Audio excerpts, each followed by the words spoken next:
नमस्कार बच्चों, कैसे हैं आप सब?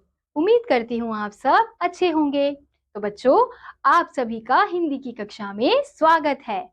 आज की कक्षा में हम पढ़ने वाले हैं अध्याय नंबर 4, जिसका शीर्षक है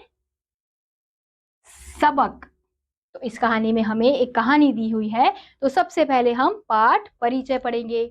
विद्वान लोगों का मानना है कि शिक्षा जहां से भी मिले ग्रहण कर लेनी चाहिए। यही एक आदर्श व्यक्ति का गुण है। जल्दबाजी में कोई कार्य नहीं करना चाहिए, क्योंकि जल्दबाजी में किए गए कार्य का परिणाम कभी संतोषजनक नहीं होता। यही शिक्षा इस पाठ में दी गई है। तो चलिए बच्चों, इस कहानी को शुरू करते हैं। तो हम यहाँ चित्र में देख सकते हैं कि कुछ राजा हैं, व्यक्ति हैं और उसके सेनापति हैं। तो चलिए कहानी को शुरू करते हैं। यह उस समय की बात है जब शिवाजी मुगलों के साथ युद्ध में पराजित हो गए थे। वे अपने कुछ विश्वास पात्र सैनिकों को साथ लेकर जंगल की ओर चले जा रहे थे। रास्ते में उन्होंने सैनिकों से कहा, इस तरह इकट्ठे रहने पर हम सब पकड़े जा सकते हैं। हमें अलग अलग रहकर ताकत इकट्ठी करनी है। राजगढ़ के समीप पुराने विश्राम गृह में 3 दिन बाद सभी फिर से एकत्रित होंगे। शिवाजी के कई सहयोगियों ने विरोध भी किया, परंतु उन्होंने उनकी बात नहीं मानी और अकेले ही अपने रास्ते पर निकल पड़े। शाम होते होते वे बहुत थक गए थे। अब उन्हें भूख भी सता रही थी। रात काटने के लिए स्थान और क्षुधा शांत करने के लिए भोजन की आवश्यकता थी। सामने कहीं से धुआं उठता हुआ दिखाई दिया। वह जल्दी ही उस झोपड़े के निकट पहुंच गए। झोपड़े में बुढ़िया खाना पका रही थी। अजनबी को अपने सामने पाकर उससे उसका परिचय पूछा। शिवाजी ने असली परिचय न देकर स्वयं को एक गरीब मुसाफिर बताया, जो कि रास्ता भटक गया है। बुढ़िया ने उन्हें हाथ मुंह धोकर आने को कहा।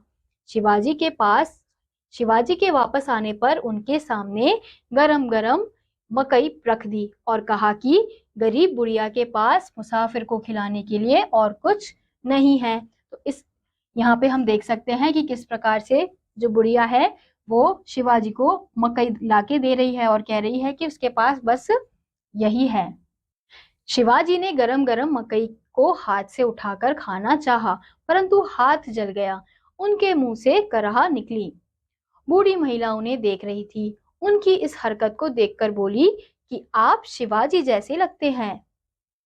शिवाजी ने आश्चर्यचकित होकर पूछा, शिवाजी की तरह क्यों? बुढ़िया ने उत्तर दिया, शिवाजी छोटे छोटे किलों पर कब्जा छोड़कर बड़े किलों पर कब्जा करने में लगे रहते हैं। वे नहीं जानते कि उन्हें चरणबद्ध तरीके से पहले छोटे छोटे किलों पर कब्जा करना चाहिए, बाद में बड़े किले पर हाथ डालना चाहिए। जल्दबाजी में हमेशा नुकसान उठाना पड़ता है, इसलिए उन्हें मुसीबतों का सामना करना पड़ता है। तुमने भी जल्दबाजी की। गर्म खाना पहले किनारों में ठंडा होता है, बाद में बीच से ठंडा होता है। तुमने भी किनारे से खाना ना उठाकर बीच से उठाया, इसलिए तुम्हारी उंगलियां जल गई। शिवाजी को उस बुढ़िया से बहुमूल्य सीख मिल गई। वह तब तक वहां बैठे रहे जब तक बुढ़िया ने खाना नहीं खा लिया। बाद में वहीं चटाई पर सोकर रात भर विश्राम किया। अगली सुबह शिवाजी ने उस बूढ़ी महिला से विदा ली और कहा, आपको विश्वास दिलाता हूँ कि आज से मैं आपकी बात का ध्यान रखूंगा और किसी भी कार्य में जल्दबाजी नहीं करूंगा। सबक सिखाने के लिए मैं आपको धन्यवाद देता हूँ। फिर बूढ़ी महिला ने खुश होकर कहा, काश शिवाजी को भी कोई सही सबक सिखा सकता और मैं अपने जीवन काल में उसे संपूर्ण साम्राज्य पर अधिकार स्थापित करते देख पाती। शिवाजी ने उत्तर दिया, शिवाजी को सबक मिल चुका है माताजी, मैं ही शिवाजी हूँ।